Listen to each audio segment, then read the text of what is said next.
Hai sahabat Manglayang, Assalamualaikum warahmatullahi wabarakatuh. Jumpa lagi dengan saya Rahmat Holison Maiza dari Manglayang Motivator. Para sahabat Manglayang sekalian, episode kali ini tentang filosofi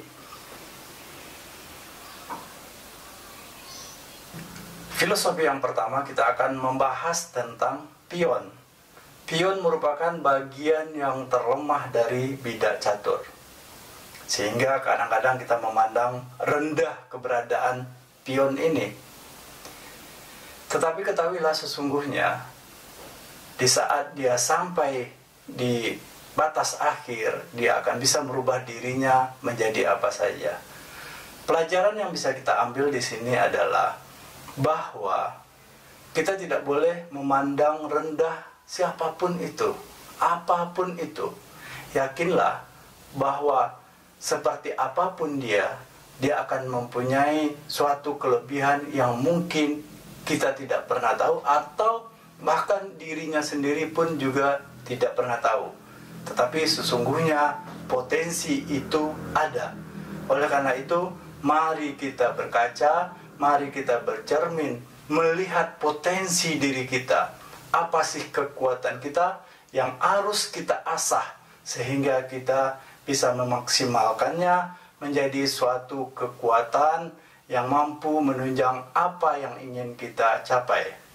Filosofi yang kedua, ska merupakan posisi yang amat sulit yang jika tidak berhati-hati bisa berakibat fatal dan terjadi kekalahan.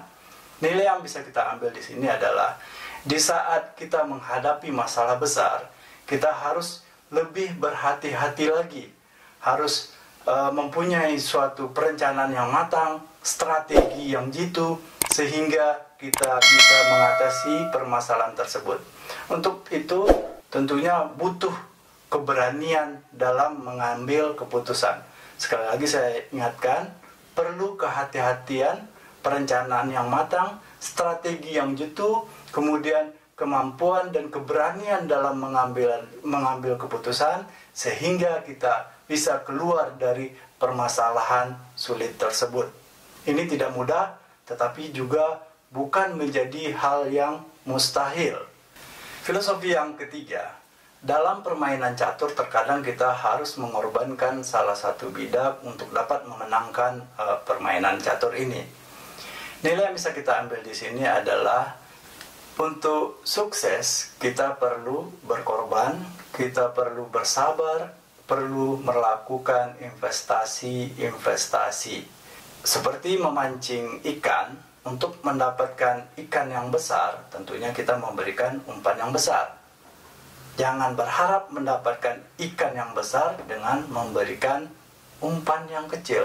Inilah mungkin sedikit analog terkait dengan mengorbankan salah satu bidak dan lain sebagainya untuk kedepannya bisa memenangkan pertandingan, untuk kedepannya bisa sukses lebih baik lagi.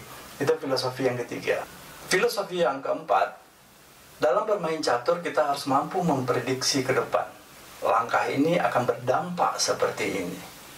Lawan akan melakukan counter ini dan kita melakukan antisipasi seperti ini. Nilai yang bisa kita ambil di sini adalah bahwa untuk sukses kita harus tahu apa akibat, apa dampak dari yang kita lakukan sehingga kita bisa memprediksi jauh ke depan. Ini menjadi penting untuk membaca situasi, untuk menganalisa situasi sehingga langkah-langkah kita menjadi terukur dan terarah dalam mencapai sukses. Kita mampu memprediksi seperti apa yang akan terjadi ke depannya. Jika kita sudah mempunyai kemampuan untuk memprediksi, maka kita akan tahu langkah dan antisipasinya. Itu filosofi yang keempat. Filosofi yang kelima, target main catur adalah skakmat. Kalau kita sudah memperoleh skakmat, maka kita akan memenangkan pertandingan ini.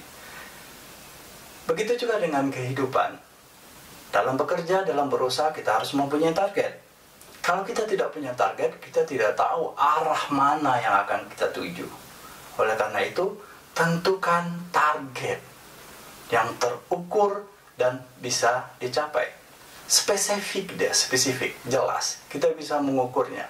Oleh karena itu, untuk sukses, tentukan target yang akan kita capai, sehingga kita mengetahui langkah-langkah yang harus kita susun, yang harus kita tempuh untuk mencapai target tersebut. Filosofi yang keenam, bermain catur dapat dilakukan dengan menyerang, bertahan, dan lain sebagainya. Ini menunjukkan sebetulnya kepada kepribadian kita.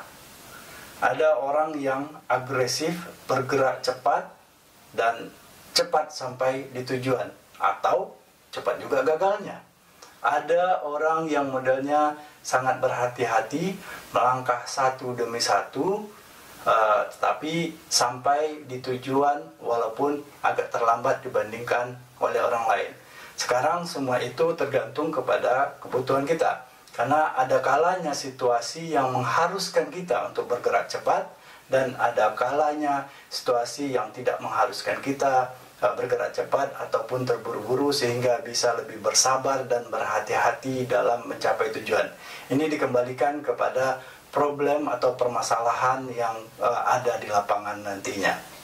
Filosofi yang ketujuh, kuda mempunyai langkah yang khusus membentuk liter L dan mampu meloncati bidak-bidak lainnya yang tidak dimiliki oleh keahlian yang dimiliki oleh bidak-bidak lainnya. Apa yang bisa kita lihat di sini, bahwa setiap orang mempunyai kemampuan dan keahlian.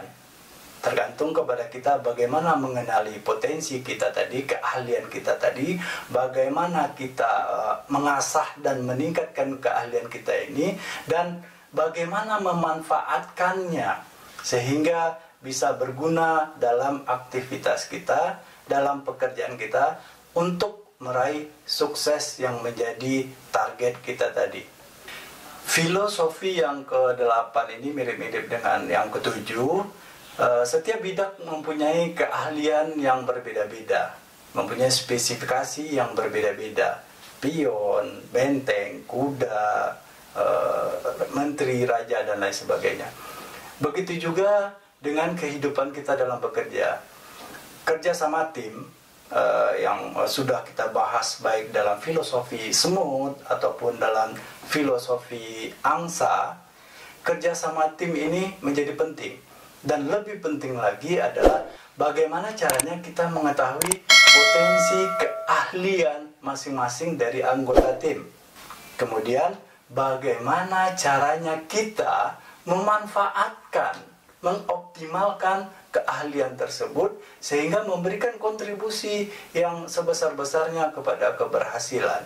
Ingat, terkadang kita tidak memahami potensi orang lain yang menjadi anggota tim kita yang bisa kita maksimalkan untuk pencapaian tujuan bersama ataupun tujuan organisasi dalam rangka meraih sukses. Filosofi yang ke-10, tugas bidak catur adalah melindungi rajanya dari serangan musuh. Apa yang bisa kita lihat di sini? Tugas kita adalah menjaga kepentingan organisasi, bagaimana menyelamatkan organisasi dengan integritas yang kita miliki. Kapan perlu memang kita harus mengorbankan sebagian kepentingan kita untuk kepentingan organisasi. Seperti kata bijak yang mengatakan, jangan tanya apa yang negara berikan kepada Anda, tetapi tanyalah apa yang sudah Anda berikan kepada negara. Ini lebih kurang peran dari bidak-bidak catur. Memberikan baktinya kepada raja, memberikan baktinya kepada negara, bukan person. Ya, loyalitas itu adanya kepada negara, bukan kepada person atau perorangannya. Loyalitas diberikan kepada aturan dan tujuan organisasi ataupun tujuan negara. Filosofi yang ke-11, setelah permainan mungkin kita kalah. Kemudian diadakan permainan baru lagi dengan suasana yang santai, dan kita bisa move on, melupakan kekalahan dari game yang pertama tadi. Nilai yang bisa kita ambil di sini adalah di saat kita berusaha, di saat kita bekerja, tentu kita akan mengalami benturan-benturan, akan mengalami permasalahan-permasalahan yang mungkin berdampak kepada kegagalan. Nah, yang dimaksudkan di sini adalah di saat kita gagal, kita harus berani keluar, berani untuk memulai lagi, membangun usaha lagi, berbekal belajar dari pengalaman yang terdahulu, belajar dari kesalahan-kesalahan terdahulu yang tidak boleh kita ulangi lagi. Dengan demikian kita dengan semangat, dengan happy, bisa meyakinkan diri kita bahwa kali ini kita akan berhasil. Ingat, pada episode Sukses Dengan Caramu, saya pernah mengatakan, satu kegagalan itu adalah pertanda yang akan mendekatkan diri kita kepada pintu keberhasilan. Satu kegagalan mendekatkan kita kepada pintu keberhasilan. Para sahabat sekalian, kita sudah membahas 11 poin dari filosofi catur. Semoga pembahasan ini bermanfaat bagi kita semua, dan saya mengharapkan like, share, dan subscribe dari teman-teman sehingga bisa untuk mengoptimalkan channel YouTube ini. Terima kasih. Assalamualaikum warahmatullahi wabarakatuh.